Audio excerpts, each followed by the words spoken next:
Salut tout le monde, ici Yannick Vézina et bienvenue à mon premier 100 000 en balado-réalité.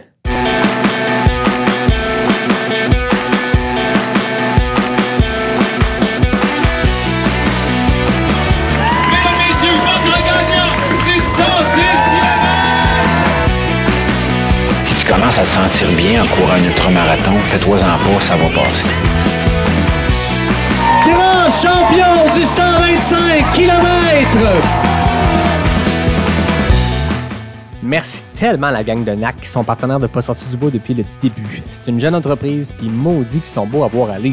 Je vous ai parlé de l'eau en large, des barres Ultra Énergie puis de la poudre Ultra Recovery, mais là ils viennent de sortir des gaufres, puis pour vrai, j'en suis pas encore revenu tellement elles sont bonnes. Ce qui est malade avec NAC, c'est que les produits et leur emballage sont éco-responsables. Puis si t'es pas sûr de la protéine de grillon, là, ben sache qu'il y a une gamme complète 100% vegan. Là, t'arrêtes ce que tu fais, tu vas sur le nacbar.com, tu choisis des produits puis tu utilises le code promo pas sorti du bois pour obtenir 15% de rabais.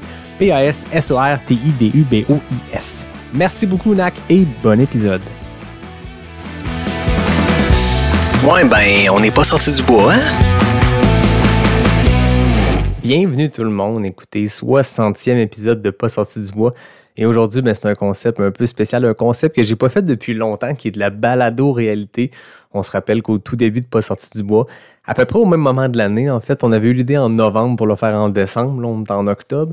Mais David Bombardier et moi, on avait fait les 24 heures tremblants, on avait fait un backyard à distance parce que c'était la pandémie, comme c'est encore maintenant, presque un an plus tard, mais à distance, lui à Sherbrooke, moi à Québec, on faisait notre backyard, on se parlait chaque heure, puis ces petits extraits-là, tous ensemble, sont devenus un épisode que j'ai baptisé de la balado-réalité, qui est en fait comme de la télé-réalité, mais en balado-diffusion. Donc, c'était mon premier 100 000 au Bromont Ultra, la semaine passée, à Bromont.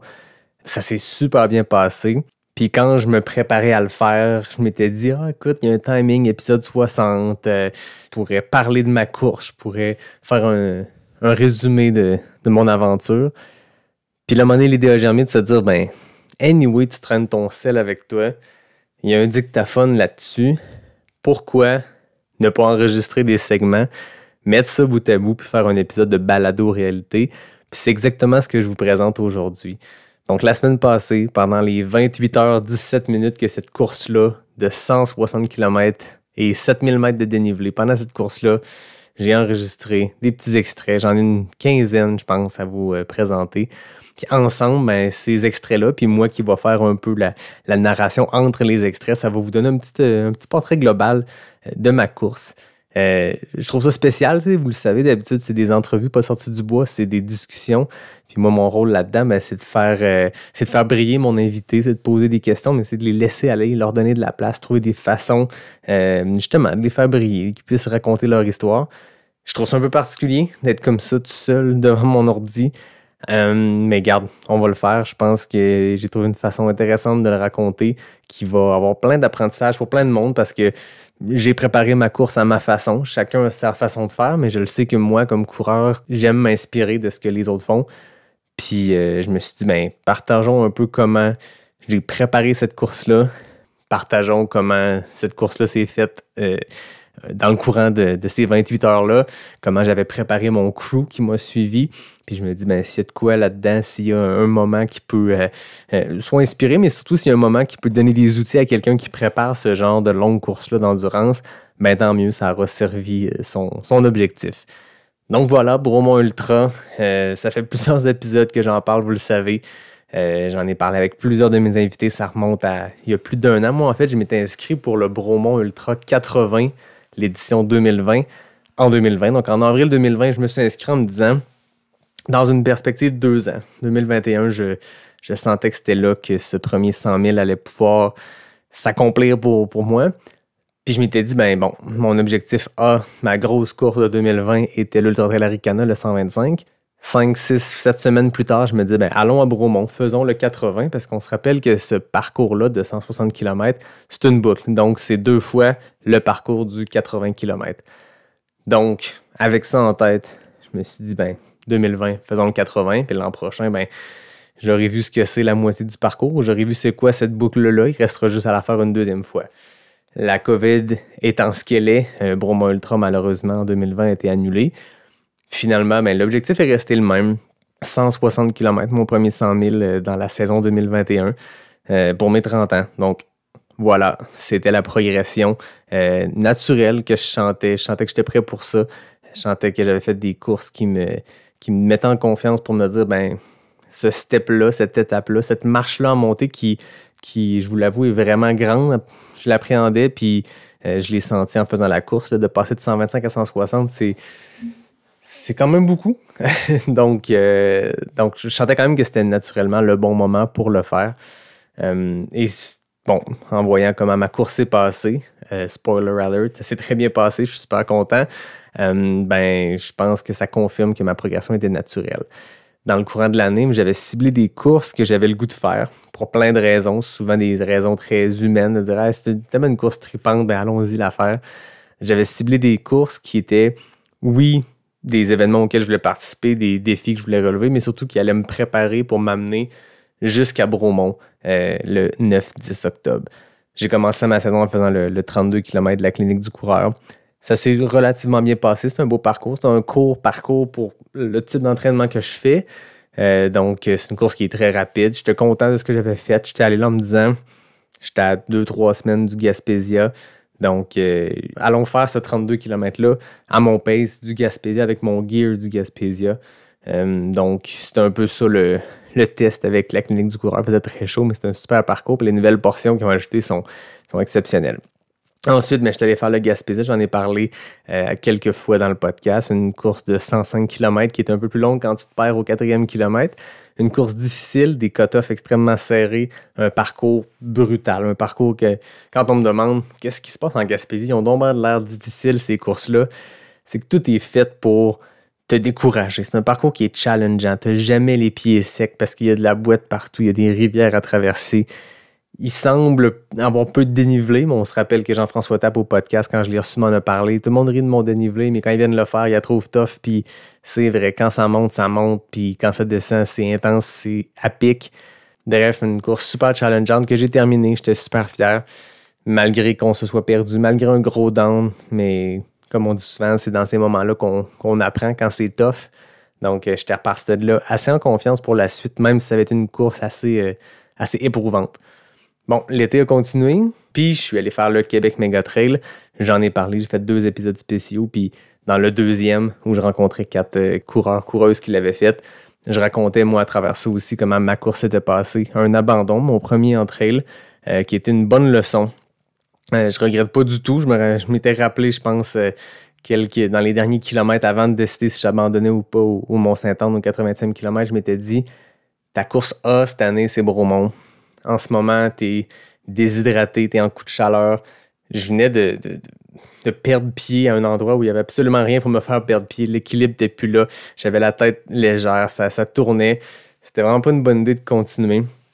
Je savais que le dernier 30 km était difficile, puis je me rappelle m'être dit, ton objectif cette année, c'est Bromont. Là, va-t'en pas te pitcher sur le Mont-Saint-Anne, déshydraté avec la tête qui tourne, pour te virer une cheville dans une descente puis gâcher le reste de ta saison. J'avais décidé d'arrêter. C'était le bon choix. Je le regrette pas.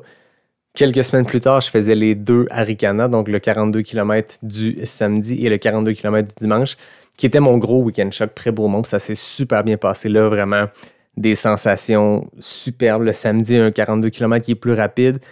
Puis je me suis challengé à justement partir plus vite, puis pousser quand même. Puis je suis content du résultat, puis surtout des sensations que j'ai eues. Le dimanche, un 42 km qui est superbe, qui est technique, qui est beaucoup plus difficile que celui du samedi.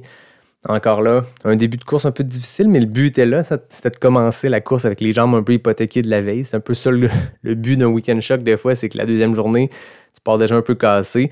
Ça prépare pour un 100 000 quand tu arrêtes 5 minutes d'un ravito puis tu repars les jambes un peu cassées. Puis à la mi-parcours, j'avais décidé, là, j'ai besoin d'un petit kick de caféine. J'ai pris un Coke, puis je suis parti, puis j'ai volé sur le reste du parcours. Donc, tu sais, encore là, des apprentissages, des bonnes sensations. J'ai eu du fun avec l'UTHC TV, tout ça. Puis à ce moment-là, je sentais que j'étais prêt pour mon Bromont Ultra. Fast forward quelques semaines plus tard, j'étais en préparation dans les dernières journées avant de partir à Bromont. Puis j'ai décidé de changer complètement mon mindset. D'habitude, je suis quelqu'un qui se met des objectifs. Hein. Je suis un mid-packer, je suis pas là pour avoir des podiums. Par contre, j'ai des objectifs, je me mets des paces, je me mets des splits pour me challenger. Tu sais, je vise un temps X, puis j'essaie d'imaginer, je vais regarder sur SportStats et autres, qu'est-ce que les gens dans cet objectif de temps-là ont fait comme temps de passage au mi-parcours, à tel ravito, puis je me mets ça sur un fichier Excel que j'imprime, que je plastifie, que je traîne avec moi. Je suis très préparé d'habitude avec ça en tête. Je ne me mets pas trop de pression, mais naturellement, tu t'en mets en le faisant. Là, je me suis dit non. Là, c'est mon premier 100 000. Les cut-offs sont assez généreux. À Bromont, 35h30 pour compléter le 100 000. J'ai pas besoin de me faire des paces et des temps de passage précis. Allons-y, puis allons s'amuser. Donc, c'était vraiment mon mindset. Vraiment, pas d'objectif de temps. Partir, puis juste avec l'objectif A et comme seul objectif de se rendre jusqu'à la fin. Et c'est ce qui s'est passé. J'ai été vraiment, vous allez voir au fil des extraits, j'ai été zen dans ma tête, je me suis pas mis trop de pression, puis je pense que ça a été la clé de ce succès-là, parce que pour vrai, j'ai fait ma course complète, j'ai pas eu de creux mental, aucun. Pendant 28 heures de course, j'ai pas eu de creux, j'ai eu des moments où les jambes me faisaient mal, puis je me disais, hey, j'ai hâte que ça revienne, parce que là, ça fait mal un petit peu, puis il en reste long. Mais pour vrai, j'ai pas eu de creux mentaux. Puis je pense qu'en n'ayant pas mis cette pression-là de split, de pace et tout ça, ça l'a aidé. Il avait fallu que j'en mette un peu quand même parce qu'il fallait que je donne à mon crew un peu un objectif, quel moment j'allais passer. Mais je l'ai pas cherché, puis c'était pas une recherche scientifique. Je savais que j'avais accès à du signal sur le parcours, fait que j'allais pouvoir les appeler 1 heure avant le ravito. « Hey, je m'en viens, préparez-vous. » Je pense que ça a été pas mal la clé du succès. Premier extrait, c'est quelques jours avant. En fait, c'est le 3 octobre, donc un genre de 6 jours avant le Bromont Ultra. Ma dernière longue sortie ou moyenne sortie, le dimanche 3 octobre. Donc voilà, on écoute ça pour commencer. On est le dimanche 3 octobre. J'en suis à ma dernière longue sortie, en fait, moyenne sortie avant le Bromont Ultra qui est dans 6 jours. Donc aujourd'hui, au menu, c'est un genre de 18 km de trail, très relax. Très relax, pas là pour se blesser, juste là pour voir si tout est en place, toute la mécanique est toujours là, si les jambes sont en forme. C'est le cas, ça va bien. C'est cool parce que il y a quelques jours, j'ai enregistré un épisode autour du feu avec Samuel Poher que je vais vous partager bientôt, épisode 61-62. Puis il me parlait d'une stratégie mentale qui était de séparer sa course en 3 tiers. Puis pas nécessairement 3 tiers égaux. Puis d'associer à chacun de ces tiers-là un mot, un sentiment ou quelque chose qu'on se répète. Puis c'est une formule qu'on peut se répéter comme ça, puis j'ai le goût de l'essayer. Je salue Samuel d'ailleurs. Très hâte de vous partager cet épisode-là. Donc j'ai fait de l'exercice. J'ai décidé un peu comment j'allais séparer mon Bromont Ultra en 3. Le premier tiers, qui va être le plus long, c'est le premier 80 km. Kilomètre 1 à 80, la mi-parcours, qui est en fait une boucle. Tu sais, Bromont, c'est 2 boucles de 80. Le mot d'ordre, c'est patience. Patience, patience, patience. C'est ce que je vais me répéter sans arrêt pendant le temps que ça me prendra pour compléter cette première boucle de 80 km là. C'est un 160.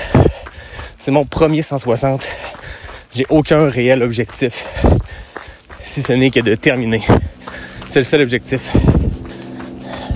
Donc, patience sera le mot d'ordre. Ensuite, kilomètre 81 à 122, mon deuxième tiers. Donc, c'est le départ de la deuxième boucle jusqu'au moment où mon pacer Dominique va embarquer avec moi au kilomètre 122, 123 dans ce coin-là. Le mot d'ordre sera tolérance. Tolérance à la douleur, tolérance à la fatigue, tolérance à l'envie d'arrêter. J'anticipe vraiment que ça va être dans ce stretch-là que ça va être le plus difficile. Ça va être le début de la nuit. Je vais avoir mal, mais la fin va être encore très loin. C'est toujours là que c'est le pire. Tu sais, la mi-parcours en ultra, des fois, c'est une petite satisfaction d'avoir la moitié de faite. Mais habituellement, on a déjà mal, on est déjà fatigué. Donc oui, c'est cool, on est à la moitié du parcours. Ça veut aussi dire qu'on a juste la moitié de faite, même si les jambes sont cassées. Le premier 15 km de la boucle de 80 km, donc dans ce cas-ci, les kilomètres 80-95, j'anticipe que ça va être tough. C'est la portion la plus difficile du parcours, selon les gens avec qui j'ai parlé. Beaucoup de montées, beaucoup de descentes. J'aime habituellement ça, mais là, après 80 kg et 3500 mètres de D+, dans les jambes, ça va sûrement piquer un peu. Donc, tolérance. C'est le moment de serrer les dents puis d'endurer la douleur. Ça va juste être ça. Se rappeler le bon vieux dicton de Gilles Poulain que j'avais reçu à l'épisode 50, qui est aussi le fondateur du Bromont Ultra. Tout passe. Tout passe. Tolérance. Ça va faire mal, mais les belles choses qui vont se passer après. Kilomètre 122, c'est le moment où mon paceur Dominique va embarquer avec moi jusqu'à la fin. Donc, moment positif, je pense, de courir avec un bon chum, de jaser, peut-être essayer un peu d'oublier la douleur, changer le mal de place. Puis au kilomètre 127, le dernier ravito avec mon crew.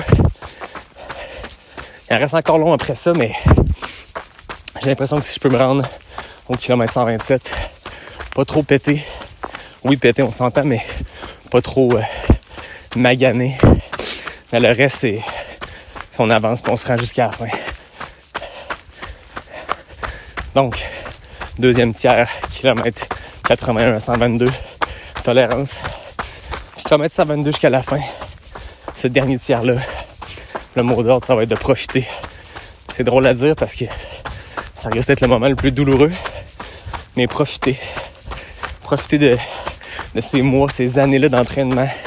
Tu sais, c'est ça un ultra, puis c'est pour ça que je dis que j'ai pas d'objectif. J'aborde vraiment le Bromont Ultra comme étant la cerise sur le sundae d'un énorme stretch d'entraînement, d'une grosse progression. Ça fait 3 ans que je cours des ultras de manière un peu plus sérieuse, même si je suis pas très sérieux. Mais disons que j'essaie de suivre une genre de structure puis de progresser intelligemment. Dès que j'ai entendu parler du 100 000 comme distance, je savais que je voulais essayer ça. Je sais pas si ça allait me prendre 2 ans, 5 ans, 10 ans. Dans ce cas-ci, c'est un genre de 3 ans. C'est la fin de la saison de course pour moi. Mon dernier événement. Je suis fier de ce que j'ai accompli cette année. Ça n'a pas été facile tout le temps. Des NFO QMT, un finish difficile au Gaspésia, beaucoup de fun sur les 2,42 de l'Ultra Trail Ricana, beaucoup de fun à la trail de la clinique du coureur, mais surtout beaucoup de fun en entraînement, des nouvelles rencontres, des gens qui m'ont inspiré au balado ou juste dans la vie, en jasant, en courant. Pour ce dernier tiers-là du Bromont, je veux juste en profiter de mon bon chum Dom, qui est un ami, qui est un excellent coureur, un gars qui a fini 3e au BU 160 en 2019, qui connaît ce parcours-là, qui va savoir mieux que n'importe qui dans quel état je vais être. Ça va être tough, mais je veux me rappeler d'en profiter, de mettre un sourire d'en face, parce qu'il paraît que même quand c'est dur, de se forcer à sourire, ça aide un peu. Fait que profiter du build-up d'entraînement. Profiter que je me suis rendu à Bromont sans trop de bobos, prêt à m'amuser dans le bois pendant 30-35 heures. Peu importe. Donc c'est ça le mot d'ordre. Profiter.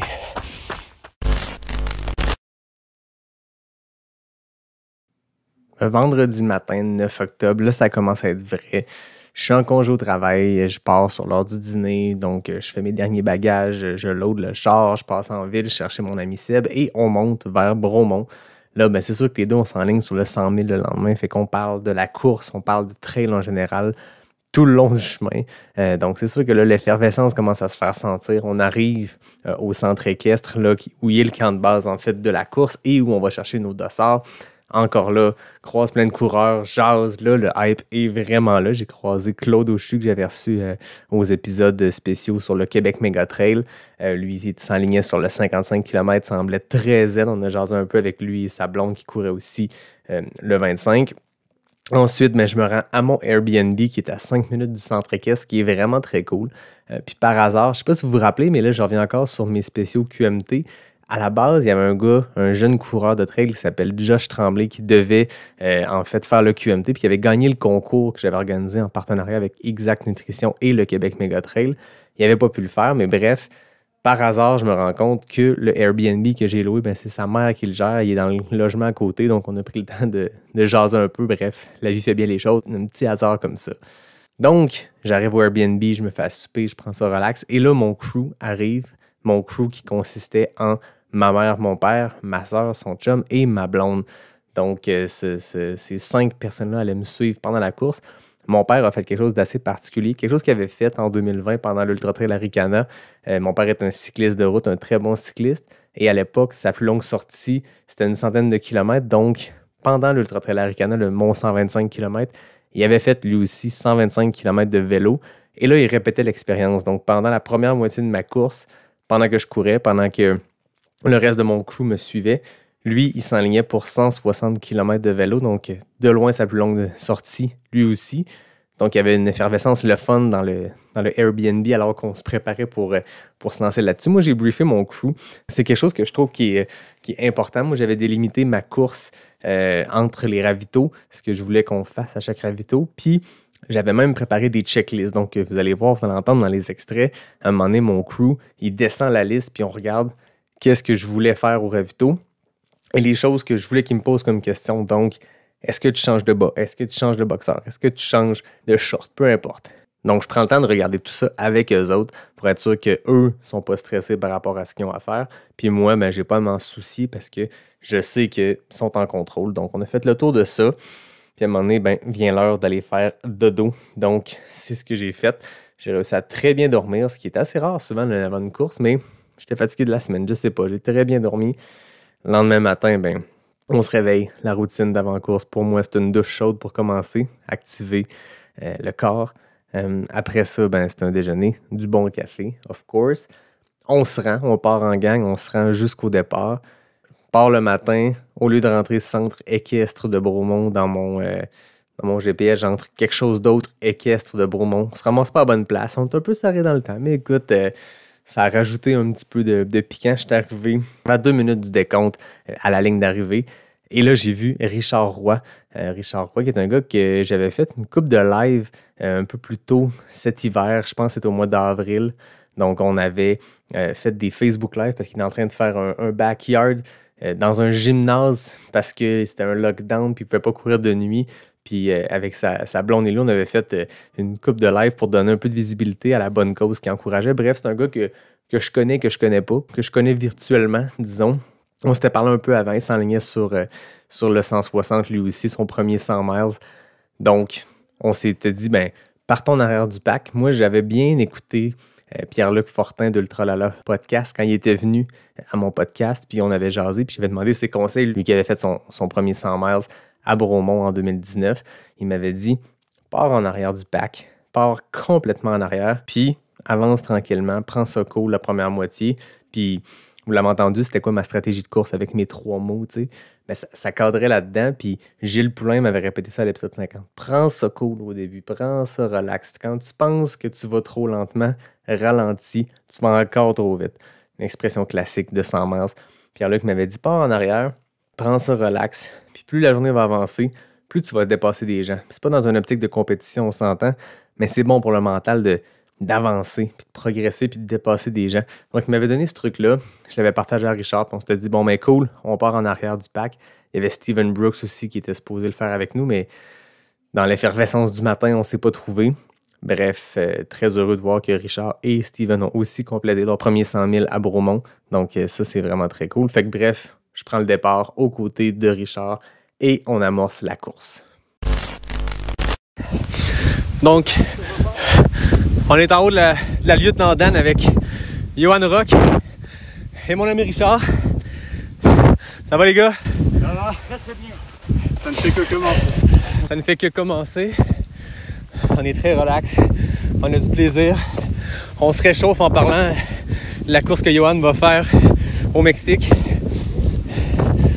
On se reparle plus tard. Ça ne fait que commencer. Johan n'aurait pas pu mieux dire. Ça a été cool. On parle de la Lieutenant Dan. En fait, c'est la dernière montée de la première portion de 10 km. Donc, les 10 premiers kilomètres de la course, c'est 3 montées du centre de ski Bromont. Et la troisième montée, qui est nommée la Lieutenant Dan. Elle s'appelle la prétentieuse officiellement si tu regardes les pancartes, mais dans le cadre du Bromont Ultra, c'est la Lieutenant Dan. Elle est brutale, elle est bien à pic. Mais là, on est en début de course, on a les jambes bien fraîches. Richard et moi, on a croisé Étienne Dugas à ce moment-là, qui est un coureur que moi, je connais, oui, par les médias sociaux, mais aussi parce qu'on s'est croisés en Gaspésie au mois de juin. Mais là, la Lieutenant Dan, on l'a fait avec Johan Rock. Puis c'était cool parce que Johan et moi, on a pu jaser pas mal de plein d'affaires. Lui, s'en va faire l'Ultra Trail Raramuri, qui est un groupe d'athlètes d'un peu partout dans le monde qui s'en vont compétitionner avec les Raramuri, donc un peuple de coureurs au Mexique. J'en avais parlé avec Isabelle Bernier, qui fait aussi partie de cette aventure-là. Puis ça nous a comme amené ce sujet-là vers la place des femmes dans le trail. Il y a Anne Genet, la femme de Johan, qui a aussi complété son premier 100 000 à Bromont avec Johan. Donc, on a parlé de... C'est comme venu sur le sujet, puis c'était super intéressant, un sujet que j'ai abordé avec différentes intervenantes à travers le temps avec Pas sorti du bois. On parlait de la responsabilité qu'on a parfois comme média, puis je parle pas de médias Radio-Canada, TVA, même un petit podcast comme Pas sorti du bois, comme les autres podcasts qu'il y a au Québec. Il y a une responsabilité de mettre en lumière des femmes parce que des fois, on se rend compte qu'ils sont sous-représentés dans certains médias, puis c'est important de le faire. C'est une responsabilité qu'on a. Donc, bref, c'était le fun d'en parler, puis de voir que Johan avait vu que je faisais ces efforts-là avec Pas sorti du bois. Puis lui, c'est un sujet qui est important pour lui, notamment dans l'Ultra Trail Raramuri, où justement le groupe dont fait partie Johan, Anne, Isabelle Bernier, Caroline Côté, Stéphanie Simpson, c'est un groupe où justement il y a des femmes fortes qui vont pouvoir aller compétitionner là-bas, puis ça fait une belle visibilité pour les femmes dans les ultra-distances. Donc voilà, dans un ultra, parfois on monte la montée la plus difficile de la course en jasant d'un sujet social ou politique, je sais pas, mais c'est la beauté de notre sport. Donc ce premier 10 km-là, ce tronçon-là qui nous mène jusqu'au ravito P5, qui est en fait un stationnement, qui est le premier vrai ravito au 15e kilomètre de la course, ça a passé hyper vite. T'sais, on est là à jaser. Pour vrai, on m'avait dit « Ah oui, premier 15, il est tough. » Bon, quand tu t'y attends, c'est pas si pire. Puis quand tu jases en bonne compagnie, c'est sûr que c'est vraiment pas si pire. Donc, avec Johan, avec Richard, avec Étienne, à partir du sommet de Bromont, on a amorcé la descente jusqu'au P5. On est au 24e kilomètre avec M. Étienne Dugas. Salut Étienne. Oui, salut Yannick. Et Richard, toujours fidèle au poste. Allô. Ça fait 24 km qu'on passe ensemble, Richard. Oui. À date, on va bien. Très bien. Super bien. C'est très beau. On est gâtés côté température. On se répète depuis tantôt, il faut être patient. Richard? Oui, quand on jase avec Yannick, on s'en rend pas compte que les kilomètres ils roulent. Là, mais on jase depuis tantôt. Tantôt, sur le plat, on était quoi? À 5-10 kilos flat. Pas trop souvent. Pas trop souvent. C'était un train de venir à l'auto. Ouais, c'est ça. C'est ça. Tu parles de coke, puis let's go. Ah oui, du coke, j'ai bon. Ça, c'est bon. Oui, c'est bon, ça. Ouais, le coke. Alors, on arrive chez Bob. Chez Bob, dans 10 km, 11 km. Ouais. On va prendre un petit verre de coke. Hein? Un petit 2 litres. Un petit 2 litres à 3, là, les gars. Prêt pour la route, pour emporter. Toi, Étienne, c'est ton premier 100 000 aussi? Absolument, mon cher. Oh yes! 3 recrues à l'aventure. Mais qu'on rentre. Je pense que oui. C'est très cool. On va peut-être se perdre à un moment donné, mais on va toujours se retrouver. Quitte à se retrouver pour la bière après. Oh oui, bonne idée. Bière à 9h du matin. C'est toujours idéal. C'est ça la joie des ultras, hein? C'est que le jour, la nuit, dîner, souper, tout ça se mélange. On sait plus trop quoi et quoi. Ouais. Bon, on s'en reparle tantôt.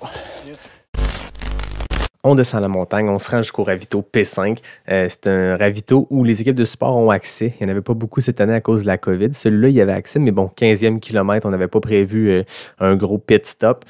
Donc, on repart, Richard et moi, Étienne nous rattrape. Puis là, on embarque sur une longue portion qu'on a faite ensemble. En fait, avec ce trio-là, on a fait plus de 20 km. On s'est rendu jusqu'à chez Bob, le deuxième ravito complet, qui est au kilomètre 35. Donc, ça a été super le fun. On a jasé. C'est une portion entre le P5 et chez Bob qui est un peu plus roulante. Là-dessus, il y a des portions de route. Ça a passé hyper vite parce qu'on a juste jasé. Ça a passé hyper vite. Avec Étienne, on a parlé de ses enfants. Avec Richard, on a parlé de sa job. C'était vraiment cool, tu sais, de juste être avec des gens, d'échanger, de profiter du parcours. Il faisait hyper beau pour vrai. Cette année, on a été gâtés en température. Je sais que c'est pas le cas à chaque année à Bromont parce que c'est à l'automne, donc c'est un peu, ça peut aller un peu n'importe où. Là, cette année, écoutez, on a eu jusqu'à 18-20 degrés de jour. Puis les nuits, je suis pas sûr que ça a descendu bien plus bas que 10 degrés. Donc, on était vraiment gâtés. Des conditions gagnantes pour un premier 100 000. Donc, on poursuit notre route comme ça. Chez Bob, ce qui devait arriver arriva. J'ai droppé, sans m'en rendre compte, Richard et Étienne. Dans le fond, eux avaient un drop bag chez Bob. Moi, comme j'avais une équipe de support, j'avais décidé de ne pas avoir de drop bag. Puis les gars ont décidé d'arrêter un peu plus longtemps. Moi, j'ai ramassé une coupe de melon d'eau, puis je leur ai dit, écoutez, boys, prenez votre temps. Moi, je repars en marche. Je cours pas tant que vous ne m'avez pas rattrapé. Après, chez Bob, c'est une portion qui est assez roulante, donc je m'attendais à ce que ça prenne 5 minutes, puis il me rattrape. Donc, moi, je pars avec mes 3-4 melons d'eau dans les mains. Et je marche dans le sentier. À un moment donné, après 5-6 minutes, il n'y arrive pas. Et là, il y a un gars qui me dépasse. On jase un peu, David Castonguay qui s'appelle. Donc, il me dépasse. On se met à jaser. J'embarque avec lui. Malheureusement, je n'ai jamais revu Étienne ou Richard de la course. Donc, écoutez, c'est des choses qui arrivent. C'est des courses qui sont tellement longues. À un moment donné, tu te fais un plan, tu te dis parfait, on est au même rythme en ce moment, on va se tenir ensemble. Là, ils ont arrêté un petit peu plus longtemps. Moi, je suis quelqu'un qui est au ravito. Quand j'ai pas à m'arrêter, je veux pas m'arrêter. Vous allez voir plus tard, ça fait partie de ma stratégie, même au camp de base. J'essaie de faire ça le plus rapidement possible. C'est comme ça que je gagne des minutes. C'est comme ça que je demeure focus sur ma course. Je trouve que les ravitos sont super le fun quand tu es dans le creux, quand tu as besoin d'un peu de support. Mais quand ça va bien, moi, je le sais, je me connais comme coureur. C'est pas contre personne, mais je passe vite, je remplis mes gourdes, je pars. Quand ça va bien, je veux rester dans cet état d'esprit-là, puis je veux poursuivre ma route. Donc, c'est ce que j'ai fait en me disant, je ne vais pas rester inactif, je vais marcher tranquillement. Bon, on ne s'est jamais recroisés. Par contre, j'ai été vraiment très content de voir que les deux ont terminé leur course, que ça s'est super bien passé. On s'est parlé après, bien sûr. Mais j'ai poursuivi ma route avec David Castonguay. On s'est rendu jusqu'au ravito, un ravito d'eau. Donc, à Bromont, il y a des ravitos qui sont seulement de l'eau. Donc, il n'y a pas d'équipe qui sont là. Au lac Bromont, donc plus tard dans la course sur la deuxième boucle. Plus tard dans la course, c'est là au lac Bromont que les Pacers vont embarquer dans la course. Là, première boucle, bien sûr, personne n'embarque, mais Dom, mon Pacer, était là. Donc, il m'a donné l'état de la course en avant. Guillaume Barry, qui était super rapide sur la première boucle, qui était sur le 160 km. Ça se passait bien de son côté. Donc, c'était cool de croiser Dom, de jaser un petit peu, mais bon, je suis reparti. Puis, on s'est rendu jusqu'au ravito P7, qui était le 47e kilomètre, qui est le premier gros ravito que j'avais prévu avec des choses à faire avec mon équipe de soutien. Mais là, ce qui est le fun, c'est que vous allez avoir accès à l'interne de ce qui s'est passé dans ce ravito-là. Ma blonde a parti son cellulaire, donc on a vraiment le dictaphone du début à la fin du ravito. Vous allez pouvoir entendre de l'intérieur comment je gérais ces ravitos-là, ou en tout cas comment je me faisais gérer par ma super équipe de soutien. Tiens, je t'enregistre à partir de maintenant, tu feras ce que tu veux. Parfait. Je disais qu'au ravito d'eau, j'ai fait un bon petit number 2. Ah ouais? Et je commençais à me dire, je vais aller dans le bois bientôt. Puis le Dom, il me dit, non, proche de mon char, il y a une toilette chimique. Ah, c'est parfait. Comment mieux dans le bois? Bon. Là, il y a pas du coup qu'on remplit. En l'honneur de Richard et Yvan, je vais me glider le Gooch. Okay. Ou le spa, comme eux autres. C'est générationnel. Hein? Le spa? Le spa, c'est que c'est pas, pas les fesses puis c'est pas la poche. Il y avait du coke qui allait dans une... Oui, c'est la goutte qui est en arrière. Celle-là, OK. Ça fait 101 km de fête. Crème, ça va bien? Moi, la gestion, ça va super bien. Je trouvais que j'allais un peu vite, mais j'ai des bonnes sensations et je me dis, tant que ça fait pas mal, je vais aller au rythme que je veux aller. Là. Parfait. Ouais, t'as lâché un peu tes amis. En fait... Parce qu'on a vu à l'autre ravito, t'es arrivé comme à 3... Ouais, avec Étienne et Richard, mais chez Bob... il y avait des drop bags puis tout, puis je me suis dit je vais juste continuer à marcher, ça me tentait pas juste de m'asseoir au ravito puis attendre. Puis je pensais les rattraper, qu'ils allaient me rattraper puis c'est pas arrivé, mais ils sont vraiment pas loin derrière.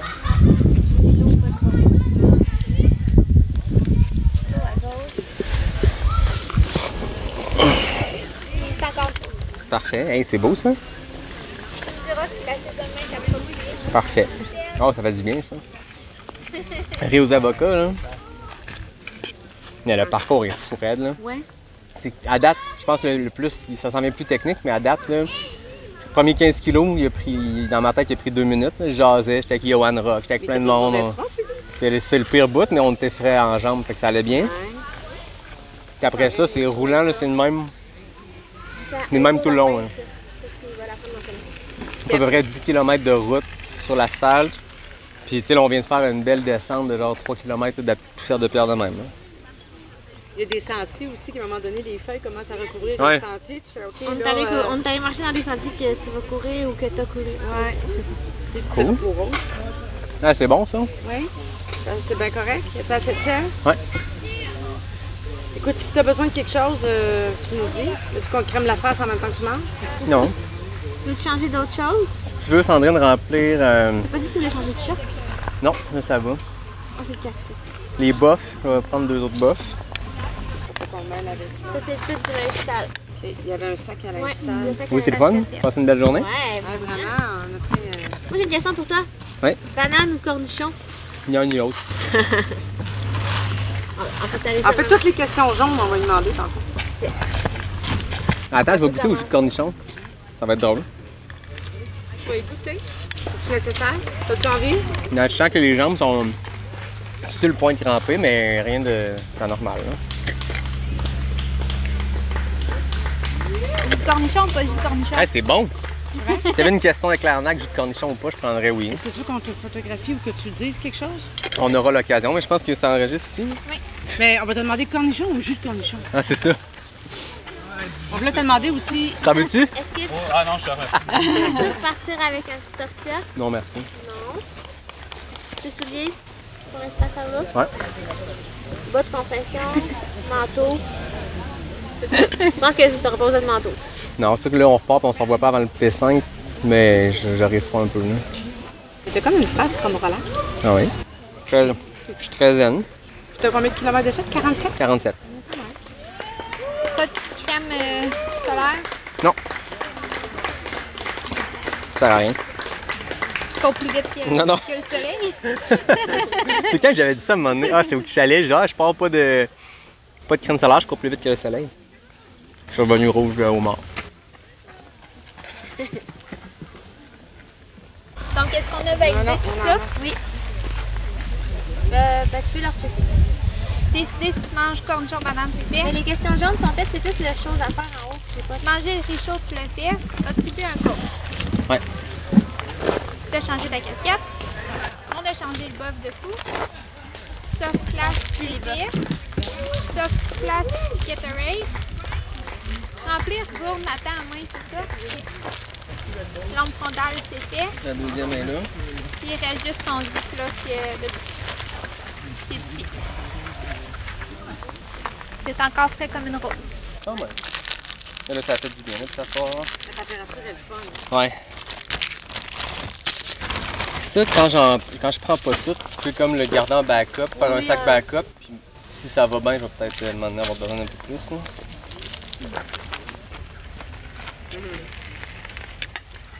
Bon ben, merci beaucoup. Bye! Ça, c'est Comme ça? le sel à qui? C'est moi. OK. Bye. Bye! Bon succès!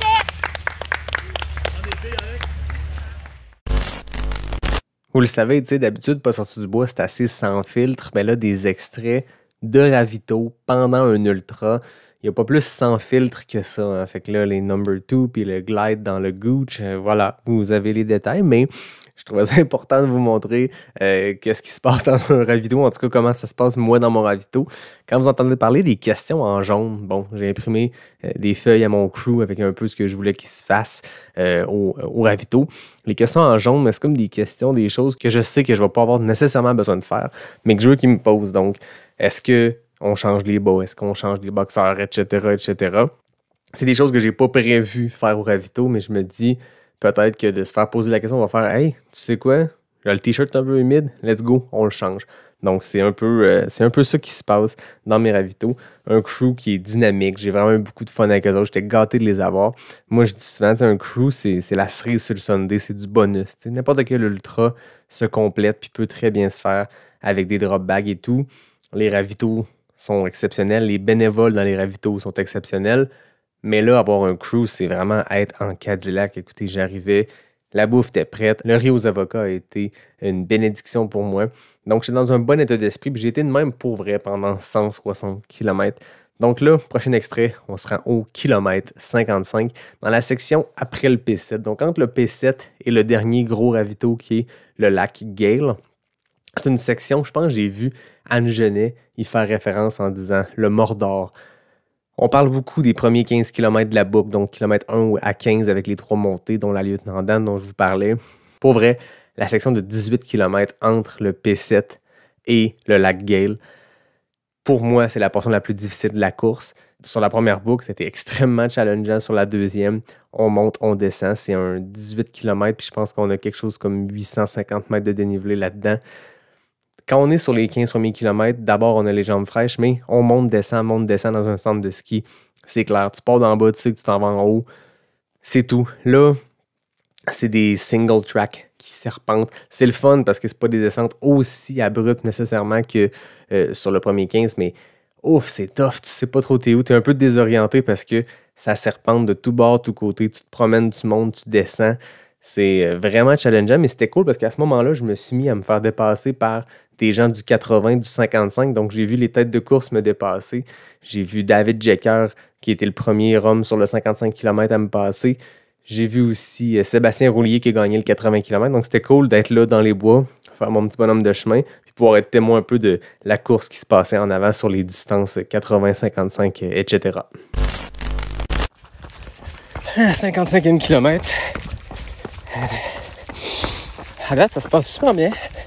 C'est sûr que les jambes commencent à piquer un peu, mais je m'attendais à ce qu'ils commencent à être raides un peu plus tôt dans la course. Donc, j'ai profité des jambes qui allaient bien pour aller un peu vite dans les portions roulantes. Mais là, prends ça cool. Ça se rappelle de mon mot du premier tiers.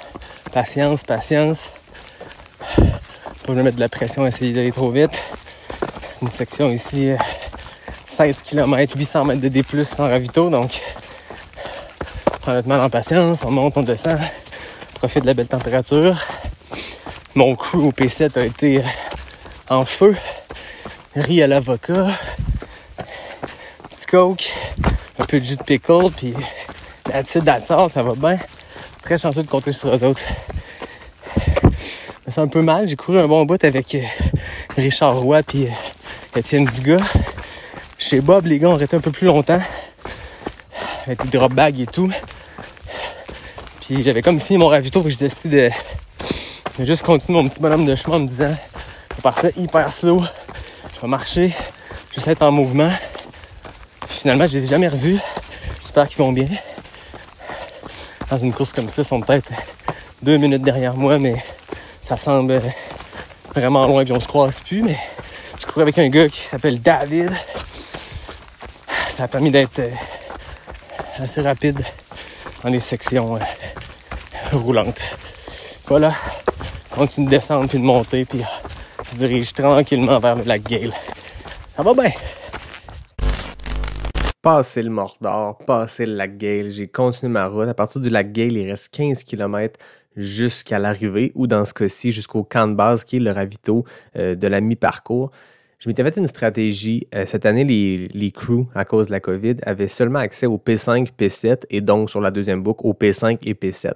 Donc, il y avait un gap entre le 47e kilomètre, qui est le P7, et le 95e kilomètre, qui était le P5 sur la deuxième boucle.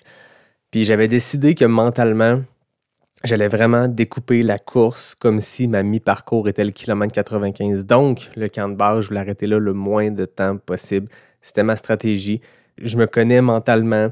Un gros ravito comme le camp de base, tu sais, moindrement que tu vois des gens, moindrement que tu arrives là avec des idées négatives. Puis, tu sais, c'était pas mon cas à ce moment-là. Donc, tant mieux, mais moindrement que tu arrives là avec quelconque douleur et tout, ben, ça peut être un endroit où tu perds beaucoup de temps, où c'est tentant d'arrêter ou peu importe. Fait que je m'étais dit, peu importe l'état d'esprit, le camp de base, c'est un simple petit ravito que tu passes le plus vite possible. Donc, c'est ce que j'ai finalement fait. Mais là, on se retrouve quelques kilomètres avant l'arrivée à cet endroit-là. Donc, j'étais sur le terre-plein de gazon dans le centre équestre, puis je courais en direction du camp de base.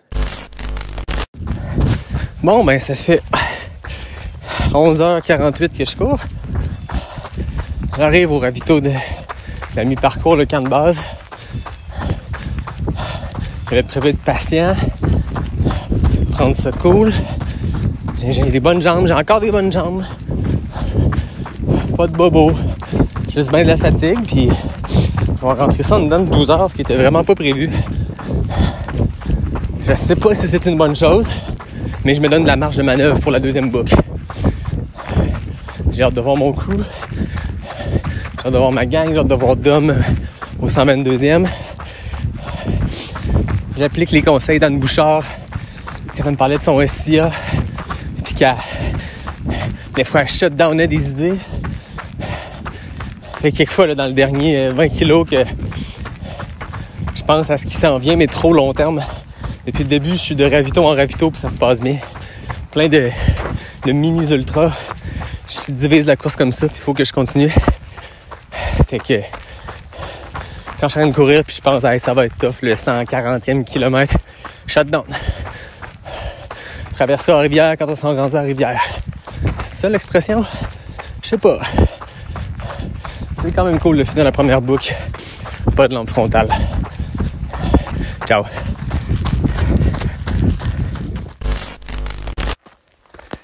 Là, je suis au 83-84e kilomètre. Dernière montée avant la lieutenant Dan.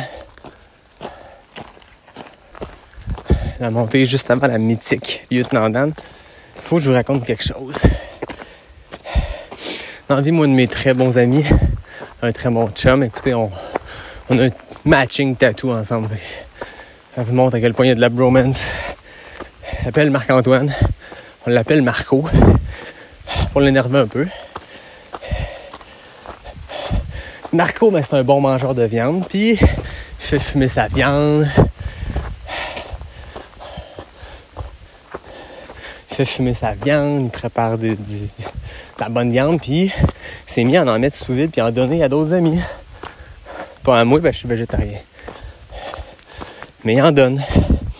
Puis on a un autre ami qui s'appelle Mathieu Greco, qui est un illustrateur, un graphiste dans la vie, qui a fait des stickers Marco Barbecue. Et à un moment donné, ma blonde, Jenny, s'est mise à chanter un jingle de Marco Barbecue qui va comme suit.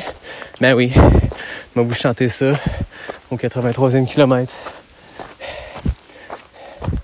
Chez Marco Barbecue, chez Marco Barbecue, chez Marco Barbecue.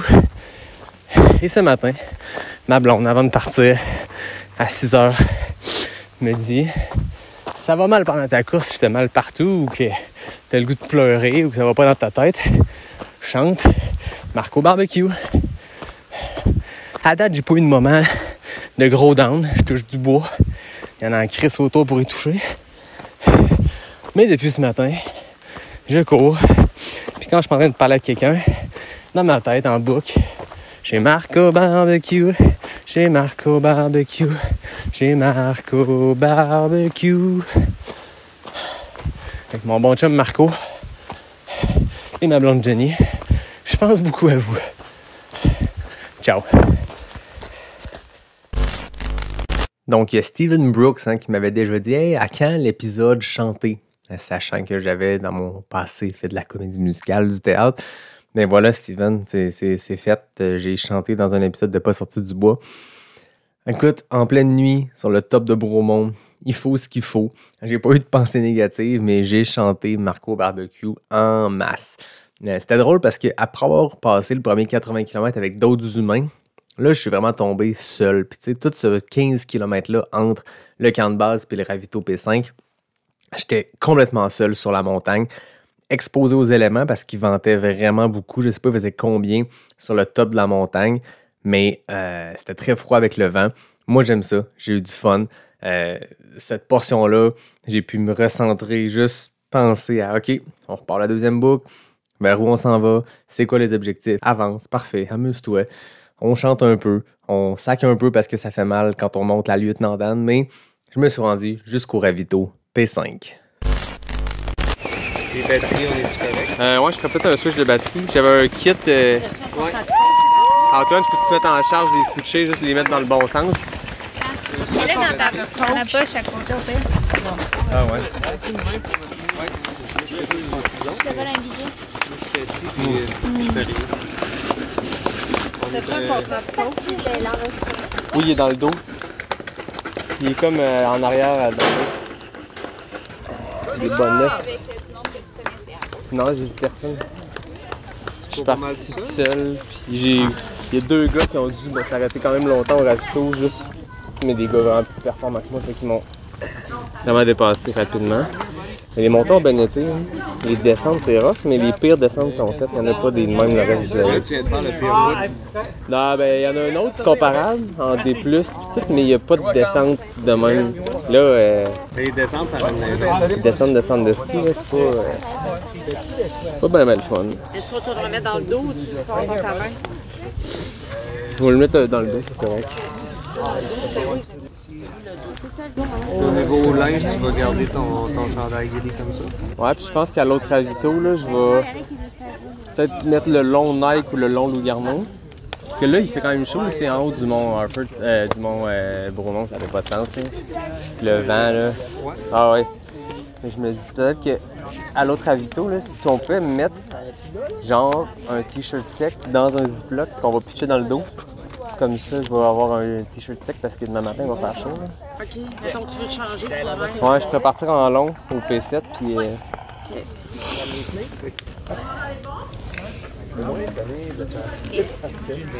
Ben oui. Non, ça doit être cassé. À date, j'ai pas eu de dents mentale. Zéro. Est-ce que tu sors de ta cool? Ouais. En sort à 4e. C'est ce qui est fort. Puis Guillaume, il est en avance comme il paraît qu'il aurait fini 2e au 80 de son temps du premier 80. S'il avait fait le 80 compétitif avec tout le monde, là, il aurait fini 2e. Tu n'as jamais des mots avec personne? Pas là, j'ai pas croisé personne. Tantôt pas mal plus. Là. Y a-tu des choses dans les choix qu'on a demandé maintenant? Je vais manger le riz là. Oui. Puis leur prendre du cornichon tantôt, ça a bien passé. Après, il faut que tu décides aussi si tu repars avec une tortilla beurre de pinot et une canette de coke. Canette de coke, d'après moi, ouais. En fait, j'en boirais une en même temps que le riz. Mais t'en as une canette de coke dans tes affaires. Celle dans le sac, il en reste plus même dans la petite canette, il est tout rentré. Parfait. Ouais, on a un ici. J'ai commencé par manger. J'avais faim, là. Tantôt, là, je pensais que ça finissait pas à descendre, mais à un moment donné, j'avais faim, puis je me disais, ah, j'arrive bientôt, puis à un moment donné, j'ai fait, je vais manger, parce que si je mange pas, puis l'estomac se referme.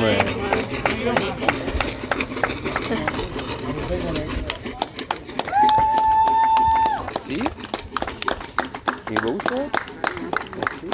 En tout cas, c'est fait avec un C'est bon, ça. Tantôt, ça a fait la job, en tout cas. Parce que l'estomac, à date, il tient le coup. Quand même surpris même que encore là, j'ai réussi à manger Ouais. régulier. Tantôt, la bornac elle est rentrée tranquillement des petites bouchées, mais elle est rentrée. As-tu sorti le bâton à date? Ouais. Ouais. Ouais, là, dans cette section-là, j'ai 800 mètres en 10 km, là, fait que c'est comme... Tu montes 3 fois Bromont. OK. Wow. Tu sors tes bâtons. Mais là, c'est... Puis ressort. On remonte un autre 3 fois, mais il y en a juste une dans les pistes de ski, puis les autres comme des petits serpentins. Puis ça... C'est tout le temps de même, c'est comme en sable, fait que... Finalement, moi, j'ai juste fait 700 mètres de début. Tu sais? C'est pas beaucoup, hein? Toi, tu fais quoi, 5000? Ouais. Moi, j'ai pris Parce qu'on se rappelle que mon père a fait 160 km de vélo. Ouais, 162. En 62? Ouais, parce qu'à un moment donné, le chemin il marchait plus. Il y avait un pont qui était barré. On a des questionnaires pour toi aussi quand tu es prêt. Ok, je suis prêt. T'es prêt? Ok, attends. Ça, je vais juste... Marteau ou barbecue? Monter ou descendre? Fait comme ça, ben avec le temps de l'enregistrement, tu vas être capable de voir si tu t'es auto-battu ou... Parfait. Ta sœur en avait des plus farfelus, mais on les gardera pas sur l'enregistrement. Non, mais. Ok, es-tu prêt? Ouais. Cornichon, banane. Cornichon. Roche ou racine? Quoi? Roche ou racine? Roche. Lac de Gale ou lac de Galles? Lac de Galles. Arizona ou Bromont? Bromont. Drawback ou crew de feu? Crew de feu. Puis ta question NAC, bar ou gaufre? Gaufre. Yeah! N'avais-tu dit? Non. Trois pour Il n'y Rata. avait pas de vaseline ou Clyde. Non. On en rajoutera à l'autre d'après. On a encore de l'ajustement à faire là, sur nos questions NAC, mais...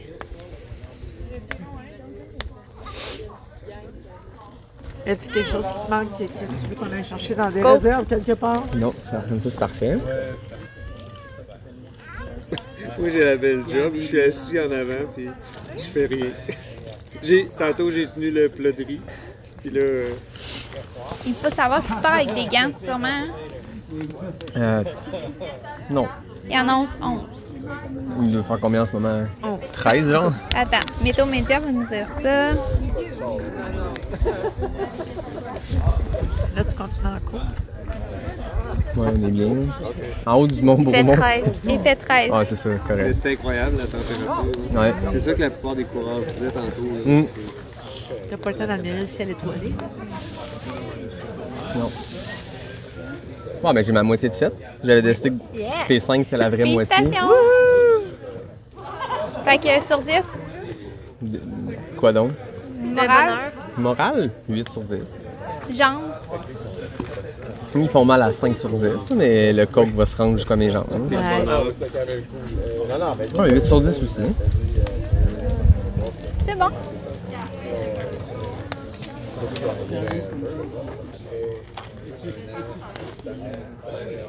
Ah, mais eux, ils sont pas accueillis. Bravo! Ça fait du bien le petit feu, hein?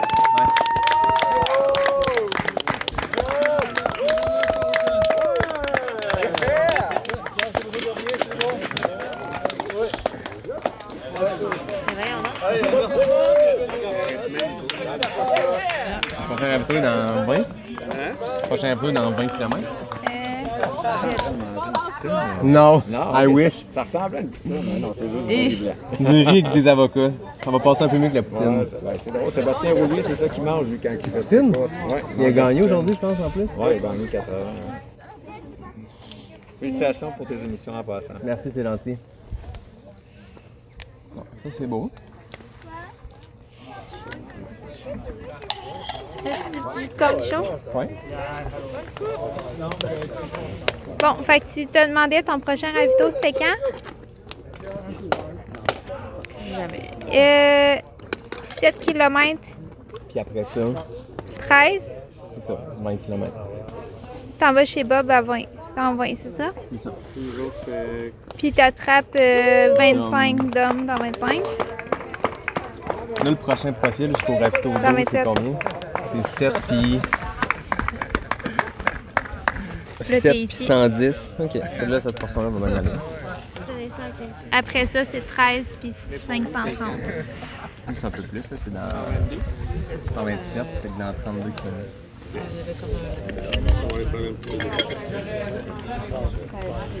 Est-ce que tu veux manger cornichon banane? Non. Est-ce que tu repars avec un tortilla à beurre de pinot? Non. Puis une canette de coke? Ben, je vais nous mon coke. C'est Ouais. parfait. Décider si j'ai besoin de mon Ziploc avec 3 piles A de rechange. J'ai déjà rechangé. Décider si je change de t-shirt, bas, boxer, short. Non.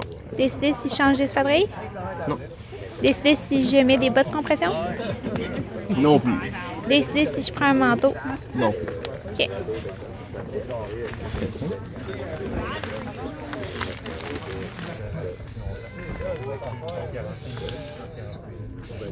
Ça, c'est bon. Tu veux-tu quand même tes anciennes batteries d'un coup? Non, vous voyez, j'en ai une longe dans le frontal. Je vais prendre la couverte. Peut-être les garder pas loin d'un coup, puis ceux-là qui viennent net. Je trouvais que ça était bien, mais comme ils sortaient de la. Ça, même à la limite, vous pouvez mettre le t-shirt dedans pour l'autre action. Toi, de toute façon, t'as une deuxième lampe frontale avec moi. Ma vraie, je l'ai pas encore ouvert. N'importe quel t-shirt, tu veux? Non, pas là. Pour l'autre action. Le gris. Oui. Parce qu'on a juste à le mettre tout de suite dans un t-shirt. Ouais. Ah, mais il y a des batteries. Regarde, les batteries et. C'est l'heure de la veste. Ok, ça se peut pour Ravi qui donne une des deux lampes frontales pendant leur hockey. Tu sais, s'il est rendu 4h30, 5h. Fait que gros ravito au P5, c'était mon mi-parcours, je vous l'avais dit. C'est pas tout à fait la mi-parcours, mais c'était ça dans ma tête, dans ma stratégie, puis ça a marché. Je suis vraiment fier de ma stratégie de bouffe pour cette course-là parce que c'est un problème que j'ai eu par le passé. Puis à un moment donné, il y a toujours un moment dans la course où tu perds un peu la notion du temps, puis j'arrêtais comme de manger. Puis c'est souvent là que l'estomac se referme. Tu sais, à un moment donné, je dis à mon crew, il faut pas que l'estomac se referme. Je me suis rendu compte qu'il fallait que je mange régulier, puis j'ai réussi à manger régulier jusqu'à la fin. C'est sûr qu'à la fin, c'était plus pénible, mais j'ai réussi à continuer à manger. J'ai jamais viré seulement sur le régime liquide du Coke. Donc, je suis vraiment content de ça. Puis c'est ce que j'expliquais à mon crew. Il faut que je continue à manger. Même s'il me reste 1 kilomètre avant le ravito, si j'ai faim en ce moment, mange un petit quelque chose. Tu remangeras au ravito. Mais j'ai réalisé avec le temps que moi, si j'arrête de manger sur une période un peu plus prolongée, il n'y a plus rien qui rentre. Ça se referme. C'est final bâton. Ouais, ben, je suis toujours en direction de chez Bob. Mais je suis pas dans un creux mental. Je garde le moral. Mais dans un creux physique. Là, les jambes avancent plus beaucoup. J'ai de la misère à relancer puis à maintenir un pas de course sur le plat ou dans les descentes. Une portion qui est quand même 500 mètres des plus des moins, mais les quads, les jambes, tout arrache, mais je suis confiant que tout passe puis qu'à un moment donné, je vais avoir un petit regain d'énergie. Je me rappelle le mot que je m'étais donné pour cette portion-là du midpoint, kilomètre 80 jusqu'au 122e kilomètre où Dom va me rejoindre. Tolérance. Je l'avais anticipé. Tolérance à la douleur. On sort les dents. On se rend jusque chez Bob. On va manger une petite soupe. On va s'asseoir un petit 5 minutes. Puis après ça, ben, on se rend jusqu'à Dom. C'est ça le plan de match. Je continue de fighter des pensées négatives. Là, quand j'essaie trop de penser à la portion après le ravito P7 où on fait un 800 mètres de D+, en 16 kilos. Dès que ça me revient en tête, ben, je shut down ça. Puis on pense juste à avancer jusque chez Bob. La grande question, qui est Bob et est-ce que Bob sera là? Je vous reviens avec la réponse. Mais je vais vous le dire, je sais pas c'est qui Bob. J'ai pas élucidé ce mystère-là. Au ravito chez Bob, c'était assez pénible. On était 3 gars, les 3 bien cassés. Il faisait fret. C'était pas chic comme ravito, mais écoutez, on est tous repartis. Il y avait David avec qui j'avais couru plus tôt. Il y avait François aussi, un gars avec qui j'ai couru. On a parlé de gaming parce que je travaille chez Ubisoft. Et lui, c'est un bon gamer. Fait qu'on a parlé de gaming. C'était drôle. Donc, ça a été ça. Et là, en partant de chez Bob, ben, l'objectif, c'était de se rendre au kilomètre 122 parce que là, c'était le moment où j'allais avoir Dom, mon pacer, qui allait embarquer avec moi. Donc ça, c'était le 3e tiers de ma course, on se rappelle, hein, quand je parlais au début de mes 3 tiers. Profiter. C'est dur d'en profiter quand t'as mal partout, mais là, d'avoir mon bon chum Dom avec moi pour partir, c'est sûr que ça allait donner un 2e, 3e souffle à ma course. Bon, on est en direction du P7 avec mon pacer Dom. Il est bien cassé, là, je pense que je vais le dropper. Non, mais là, je me suis mis les jambes dans les airs au lac. Un petit café? Un petit café. Bon, il a failli ressortir, mais top shape. Tout ce que je mange ou bois pour l'instant reste. Les jambes dans les airs pendant 5 minutes, couché dans un sleeping. J'étais comme une mamie. Dom me bordait. Fait que ça se passe bien. Toi, Dom, les jambes, comment ça va? Fraîche, les jambes fraîches. Pour un gars qui a quand même couru 30 kilos aujourd'hui à aller un peu partout autour de Bromont voir les amis. on continue d'avancer, puis là, il est 3h51. 3h51, fait que là, on va arriver au P7, on va mettre les jambes dans les airs, on va manger un petit riz aux avocats. Puis on va monter Bromont comme des caves parce que cette portion-là est tough. Puis là, on va voir le lever du soleil en haut. Moi, je prévoyais rentrer cette course-là en 20 heures, puis gagner, puis tout, mais là, je me sens, le lever du soleil va être beau, fait que je suis mieux de slacker. C'est mieux de slacker pour en voir deux, ça. Ah, c'est ça. 2 pour 1, c'est le lever du soleil. Exact. On s'est rendu jusqu'au P7. J'ai vu mon crew pour la dernière fois. Autant quand je suis embarqué avec Dom au 122 qu'au 127, j'ai pris un petit 5 minutes les jambes dans les airs. À un moment donné, les jambes ils veulent juste arrêter. Leur job est fini. Puis ils disent, qu'est-ce que tu me fais vivre là, mon maudit? Fait que c'est un truc que j'avais vu, je pense que c'est Jeff Cochon, j'avais vu qu'il faisait ça. Donc, les jambes dans les airs, coucher, un petit moment de repos, ça fait un très grand bien, je peux vous le confirmer. J'ai fait ça à ces 2 places-là. Puis après ça, on est parti attaquer Mordor pour la 2e fois, donc du P7 jusqu'au lac Gale. Une portion où j'ai même pas pensé enregistrer d'extrait. Le but, c'était d'avancer. C'est tout. On a vu un très beau chevreuil qui a croisé une route à un moment donné, donc ça, c'était cool. Mais ouais, cette section-là, le lever du soleil, on ne l'a pas vu. Ça a été une portion plus pénible, mais encore là, mentalement, ça allait bien. Dom et moi, on avait établi notre plan de match. Il courait devant. Il dictait le pace. Il a rapidement saisi que moi, les montées rendues là, ça allait plus vite. Mais sur le plat, en descendant, on court. Il dictait le pace. Il me battait le cul. Il m'occupait la tête en disant ben des niaiseries. Puis ça a été bien le fun. Juste après qu'on ait quitté la Gale, c'est là que je me suis vraiment permis de pouvoir penser que j'allais me rendre jusqu'à la fin. Je le dis dans les extraits, j'ai vraiment utilisé une technique de shutdown. Fait que dès que c'était soit dans le négatif de « Oh my God, telle montée s'en vient, ça va faire mal tantôt », non, ta gueule, t'es pas rendu à monter, fait que pense-y pas. Autant que l'inverse, à un moment donné, tu cours, t'es comme « Hey my God, je vais finir mon premier 100 000. Hey, calme-toi mon petit gars, il te reste 60 km, tout peut t'arriver. » Mais là, à 15 km de l'arrivée, c'est la première fois que je me suis autorisé à penser que j'allais finir cette course-là. Ironiquement, c'est aussi à ce moment-là, dès que je me suis mis à penser ça, que plein d'autres bobos sont sortis puis que ça s'est mis à faire plus mal, mais ça, c'est pas grave. Dom, pour nous occuper sur le dernier 15 km, est arrivé avec une petite proposition de challenge. Bon, fait qu'au ravito du lac Gale, on a essayé de pimenter un peu la fin de la course parce que ça allait bien puis il fallait occuper 15 km jusqu'à la fin. C'est pas de gagner du temps en faisant un podcast. Fait que là, on s'est rendu compte qu'il était 8h30 au lac Gale. Puis si je voulais finir en dedans de 29h, il fallait faire 5 km par heure. Ce qui est pas peu dire quand t'as 145 dans les jambes. Fait que là, ça fait 1h, 9h30. On est à combien d'hommes? On a 6 bornes de fête, Yann. Bon, fait qu'on est un peu en avance. Hey, c'est pas gagné. Il y a quand même beaucoup de dénivelé dans cette portion-là. Ben, beaucoup. Beaucoup pour une fin de 100 000, esti. C'est quoi à dire, Dom? Enlève les 2 derniers. Je me traîne les pieds, c'est ça? Ben, Passer la nuit à me dire que je traîne les pieds, regarde. avance pas, attention. Tu as encore de t'accrocher les pieds. Ça va super bien. Regarde, enlève 2 kilos. À la fin, on sent tes caisses parce que tu vas être content, ça va être fini. Tu vas enfin sortir du bois, sans faire de jeu de mots. Haha. Haha. Puis, ça veut dire qu'au final, il t'en reste 4, 3, un petit 7. Ouais. Un petit 7.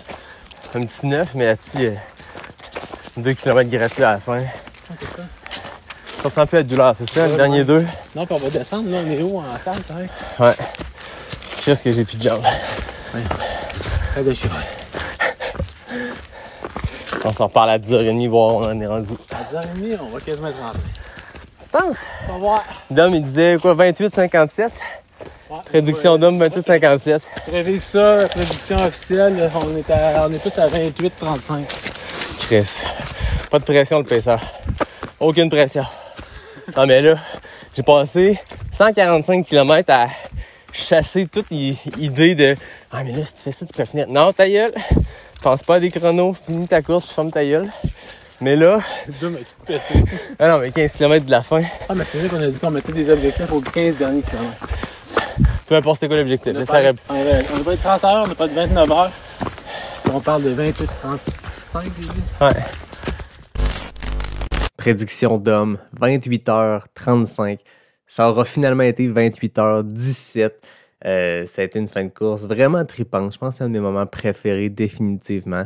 Ce dernier 15 km-là, quand tu peux te permettre d'y croire, on dirait que je sais pas si c'est une pression qui relâche ou juste un soulagement que cette agonie-là se termine bientôt. Mais ça a été vraiment un beau trip avec Dom. Il y a René Morissette et Mathieu Fortin, 2 coureurs de Québec, 2 cute, qui courent avec Dom, que je connais bien aussi. On avait passé une fin de semaine dans un chalet pour Arikana en 2019. Bref, des très bons coureurs qui sont venus nous croiser sur la fin. C'est des gars qui étaient pacers pour malheureusement des coureurs qui n'ont pas terminé la course. Donc, eux étaient là pour courir. Ils ont décidé de venir faire la petite dernière portion de la fin avec moi, qui m'ont bien crinqué. Donc, vraiment, c'est un moment où le cerveau s'est juste mis à off. Puis on dirait que la douleur, temporairement, s'est mis à off. Puis j'ai juste accéléré comme un tata jusqu'au fil d'arrivée. Je vous laisse ici sur quelques extraits. J'ai enregistré, je pense, les derniers 15 minutes de la course. J'ai mis ça, les meilleurs moments, bout à bout. J'ai essayé du mieux que je pouvais de vous faire entendre un peu le mood de cette fin de course-là à travers ces quelques extraits-là.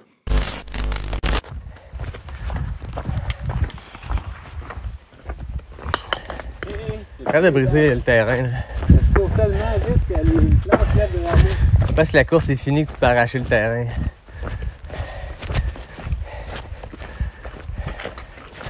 Bon, y a-tu la bière ici?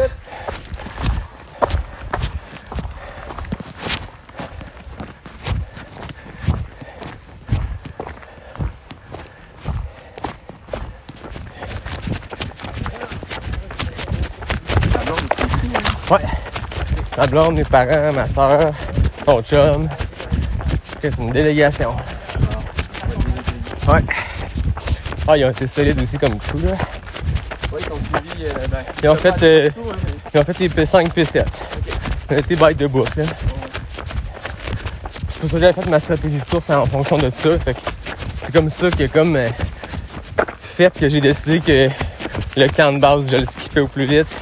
Puis que c'était le P5 mon vrai ravito pré-nuit. C'est vrai que c'est une bonne approche, même s'il n'y a pas de ça mon camp de base. Ça va pas trop comprendre. Ah, c'est ça, j'ai bu un petit bouillon. Genre, c'est 2 minutes avec Anne, puis je suis reparti, là. Et quand la petite gazon? Ça arrive. Il y a des sacs comme nous autres. Gazon! J'arrête pas de prendre le gazon. Arrête pas le gazon, c'est mou. C'est comme à la fin. Il reste où le petit gazon?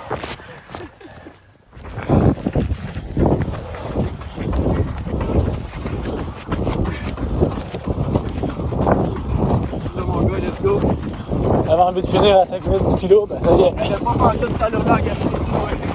Ah ouais, esti!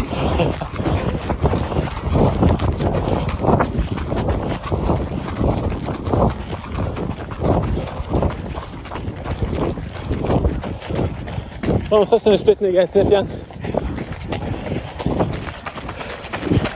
Hey, c'est les 20-160, je peux plus vite que j'ai vu. Ok, ça. C'est plus que ça.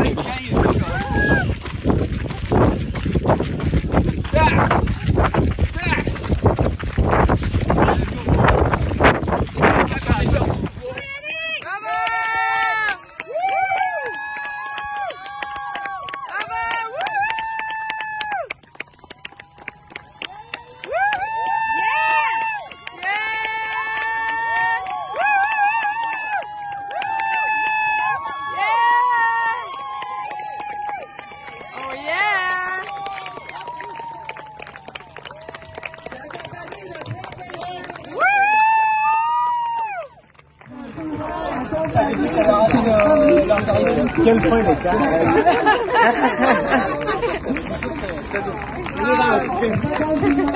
Il n'y avait pas de sprint en bas de temps. C'est ça, là, tu l'as fait un au moins. Ouais. Et voilà, une fin de course épique, sprinter jusqu'au fil d'arrivée dans le dernier kilomètre. Je sais pas si j'étais porté par mon pacer, porté par le fait, le sentiment de fierté, d'accomplissement, je sais pas, mais j'ai décidé d'accélérer. Il n'y avait pas de bonne raison à ça, il n'y avait aucune réflexion, il n'y avait aucune motivation, mais c'était comme ça que je voulais finir mon premier 100 000, puis c'est comme ça que je l'ai terminé. C'était une traversée assez émotive. Je me suis pas mis à pleurer ou peu importe, mais quand j'ai traversé l'Arche, 2 secondes avant de traverser l'Arche, petit fist bump à Gilles Poulain qui m'attendait, le directeur de course, mon invité de l'épisode 50. J'ai traversé et j'ai juste crié. Je sais pas si c'était une accumulation de douleur qu'il fallait qu'il sorte. Je sais pas c'était quoi. On est encore tôt, hein, ça fait moins d'une semaine tout ça, fait que j'ai pas encore eu le temps de processer tout ça. Mais je peux dire que je suis encore sur un beau gros nuage de cette course-là. Juste ben de la fierté. Je sais pas si ça se dit, si on peut dire ça, on peut l'auto-proclamer haut et fort, mais ouais, je suis vraiment fier de ma gestion de course. Je suis fier de l'entraînement, du build-up qui a mené à ça. Puis je suis juste vraiment fier de l'avoir fait, de m'en être tenu à mon plan qui était d'avoir du fun, de pas me projeter, de pas me mettre de pression. Puis c'est exactement ça qui s'est passé. Puis je pense que ça aurait été la clé de ma course. Puis je pense que je viens de comprendre quelque chose par rapport à moi. T'sais, prochaine distance que je vais accomplir, que ce soit un peu plus court, un peu plus long, je sais pas. Ce mindset-là de laissons faire la pression, laissons faire les objectifs, puis profitons du moment. Découpons la course en petites portions. La course, c'est 7 km jusqu'au prochain ravito. Parfait, ben c'est ça la course, c'est ça l'objectif, puis on ne pense pas plus loin. Puis si le cerveau se met à penser plus loin, ben on shut down, ben ça sera ça. Donc, je suis juste vraiment très content d'arriver aussi avec ma gang, t'sais. Mon crew qui a passé 28 heures à me suivre à travers cette course-là, qui ont été présents à chaque ravito, qui ont été sa coche, qui sont les gens que j'aime le plus au monde. En plus, on s'entend, ma famille, ma blonde. Sans eux, pour vrai, je vis pas la même course, je vis pas la même expérience. Donc, j'ai vraiment, vraiment été gâté de les avoir. D'arriver avec mon pacer, Dom, qui est un ami de longue date, que quand j'ai commencé la course en trail il y a quelques années, c'était avec lui. Un gars on s'est vu dans nos pires moments et dans nos meilleurs moments, dans des courses ou dans la vie. Donc, de terminer ce premier 100 000-là avec ce gars-là qui avait terminé son premier 100 000, le Bromont Ultra, en 2019. Gilles qui était là. Gilles Poulain, qui est un homme hyper inspirant, un organisateur de courses exceptionnel, clairement, après avoir fait sa course, mais une personne extraordinaire, puis un coureur de grand talent qui m'avait donné beaucoup de conseils, qui m'avait rappelé « tout passe ». Puis ça, je me le suis répété pendant la course quand ça faisait mal aux jambes. « Tout passe ». Ça finit toujours par passer. Des fois, c'est 2 jours plus tard que ça passe, mais ça passe. Donc, non, je trouvais ça vraiment... Vraiment le fun de vivre ça avec eux autres. J'ai l'impression que tous mes moments préférés de la course, quand j'y repense, sont reliés à des humains. T'sais. Richard, Étienne, en début de course, Johan, Anne, David, François, avec qui j'ai partagé des moments plus tard en soirée, dans la nuit, pendant la course. Joanie Desroches puis Julien Lachance que j'ai croisé. Julien, on a fait un petit bout ensemble. Il se rendait au ravito du lac Guel où il pouvait commencer à pacer Joanie qui a remporté le 80 km, qui est une saison éclatante. Je l'ai vu me dépasser à la toute fin de moi, ma première boucle, vers sa victoire. C'était cool de les croiser. Elliot Cardin, qui est débarqué un moment donné, qui était en train de s'entraîner sur Bromont. On a couru un peu, on a jasé. C'est cool parce que là, je m'en vais en février à Black Canyon, en Arizona, avec Elliot, avec Étienne Dugas qui va être là aussi. Donc, c'était cool de le croiser. Christophe, un coureur de Québec que je connais par les Gringos Running Club, je l'ai vu dans le coin du lac Gill, qui était dans le dur, mais Christophe, qui est un solide coureur avec qui on a partagé plus de silence, parce que je pense que les deux, on était dans un petit bout de souffrant, mais on était là puis on s'est suivis. Fait que, ouais, chaque moment de la course que je me rappelle en ce moment, c'est relié à des humains, les bénévoles exceptionnels, comme n'importe quelle course, mais pour vrai, ça fait toute la différence quand tu arrives chez Bob en plein milieu de la nuit qui fait frette. Les 2 dames qui étaient là, qui souriaient, qui nous servaient du petit bouillon, ça fait vraiment la différence. Puis ça me permet de parler de la course, l'événement lui-même. Je sais que c'est pas l'édition optimale parce que le COVID amenait plein de contraintes, mais j'ai pu voir le potentiel de cette course-là. Puis j'ai hâte d'y retourner dans une année pas COVID pour voir justement à quel point c'est un gros party au camp de base. Puis le parcours est exceptionnel. C'est quelque chose qui est un peu différent. C'est une course un peu moins technique que peut-être ce qu'on est habitué au Québec. Mais par contre, il y a du dénivelé. C'est 7000 mètres de dénivelé positif. C'est la course, c'est le 100 000 avec le plus de dénivelé au Québec. 7000, c'est gros. Là. C'est énorme. Donc, oui, peut-être que c'est pas autant technique que certaines portions d'autres courses, mais tu montes, tu descends, tu montes, tu descends, ça rentre dedans.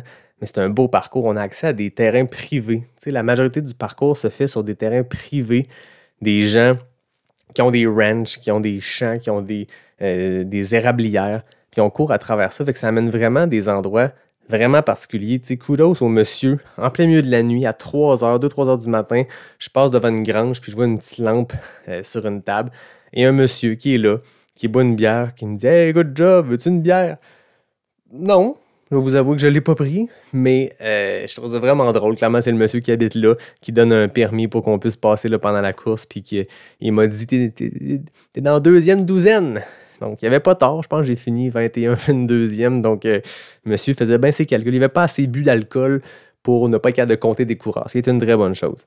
Ça me permet de féliciter les gagnants, les gagnantes de cette... En fait, de féliciter tout le monde qui s'est pointé sur la ligne de départ. C'est toujours ça, moi, qui m'impressionne le plus. Autant de monde qui arrive là avec la confiance et l'entraînement pour le faire.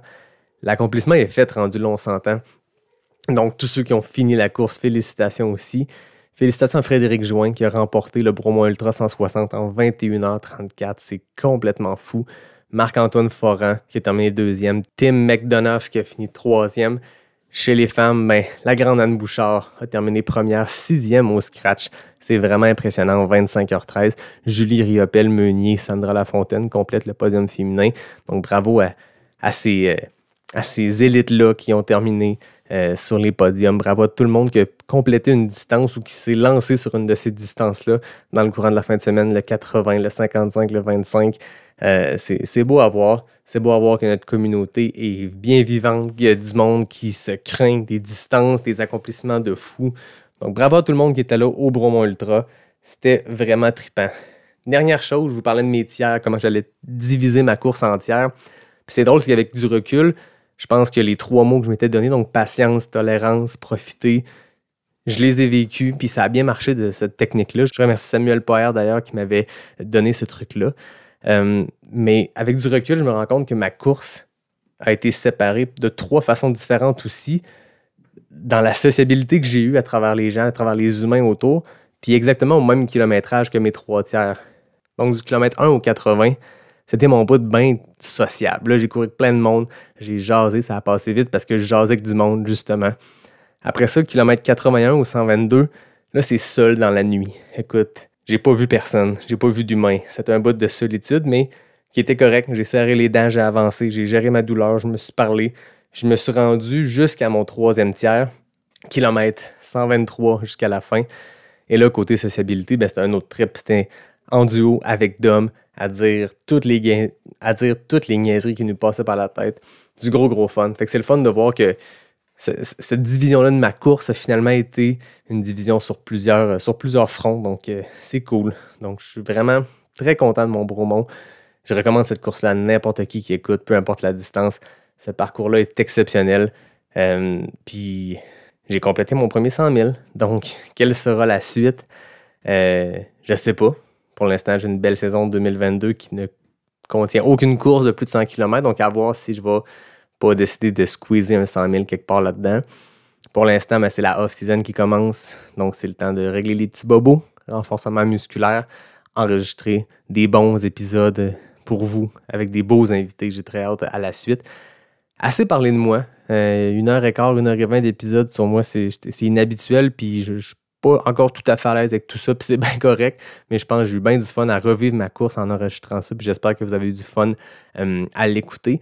La semaine prochaine, on retrouve Samuel Poher, donc j'en parlais, celui qui m'a donné le truc des tiers, c'est dans notre discussion post-entrevue, mais on a fait ça autour du feu il y a quelques semaines, puis je vous sors ça pour l'épisode 61, donc manquez pas ça. On sera de retour pour les diffusions les mercredis. Inquiétez-vous pas, je vais vous accompagner dans vos courses du mercredi matin.